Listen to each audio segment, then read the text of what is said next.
বাফুফেতে কাজী সালাউদ্দিনের ১৬ বছরের আমলনামায় বড় সাফল্য বলতে প্রথমবার জাতীয় নারী ফুটবল দলের সাব জয়। সাবিনা সানজিদাদের দক্ষিণ এশিয়ার শ্রেষ্ঠত্ব লাভের নেপথ্য কারিগর কোচ গোলাম রব্বানী ছোটন। তার ক্ষুরধার ফুটবল টেকনিকে ২০২২ সালে অপরাজিত থেকে সাফ চ্যাম্পিয়ন হয় বাংলাদেশের নারীরা। অথচ অভিজ্ঞ এই কোচকে বাফুফের তরফ থেকে তেমন মূল্যায়নই করা হতো না। নারী ফুটবলে সাফল্যের জন্য ছোটনের বদলে সাবেক টেকনিক্যাল ডিরেক্টর পল ইসমলিকে ক্রেডিট দিতেন স্বয়ং বাফুফের সভাপতি। তারপরও দেশের স্বার্থে সাবিনাদের কোচের দায়িত্ব পালন করে যেতে চেয়েছিলেন ছোটন।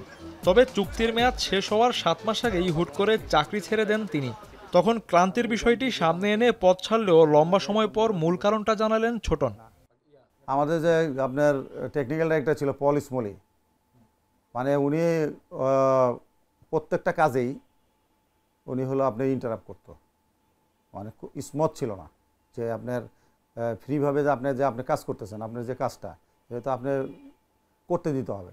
তো ওই কাজের মধ্যে আপনার আমি মনে করছি যে এই সময় আসলে ওই পরিবেশটা নাই, এই জন্যে আমি চলে আসছি।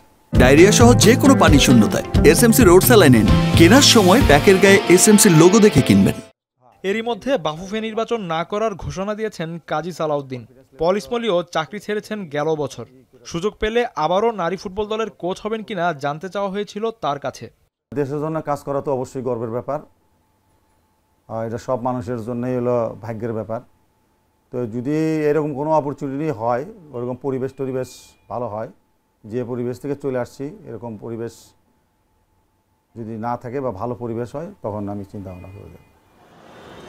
প্রথমবার সাফের শিরোপা জেতার পর বিদেশি দলগুলোর সাথে বিভিন্ন টুর্নামেন্ট তো দূরে থাক, ফিফা উইন্ডোতে নারীদের জন্য নিয়মিত প্রীতি ম্যাচই আয়োজন করতে পারেনি বাফুফে। যে কারণে আসন্ন নারী সাফে ডিফেন্ডিং চ্যাম্পিয়নদের প্রস্তুতি নিয়ে হতাশ সাবেক কোচ। নেপাল এবং ইন্ডিয়া আপনার হলো তাদের প্রস্তুতি আমাদের থেকে মানে পুরো বছর 2 বছরই আমাদের থেকে অনেক তারা এগিয়ে আছে। কিন্তু আমরা যে চ্যাম্পিয়ন হওয়ার পরে আমাদের প্রস্তুতিতে আপনার ওইভাবে বিভিন্ন ঘটনা ঘটছে, সেগুলোর সাথেই আমাদের প্রস্তুতিটা আসলে ওইভাবে হয়নি। মানে আমার কাছে অবিস্মরণীয় যে এই টিম আবার কবে এই খেলাটা খেলতে পারবে কিনা আমার কাছে আমি সংশয়। গোলাম রব্বানী ছোটনের কথাই পরিষ্কার, এবছর নারী সাফে শিরোপা ধরে রাখা কঠিন হবে বাংলাদেশের জন্য। এসকে শাওন, এখন ঢাকা।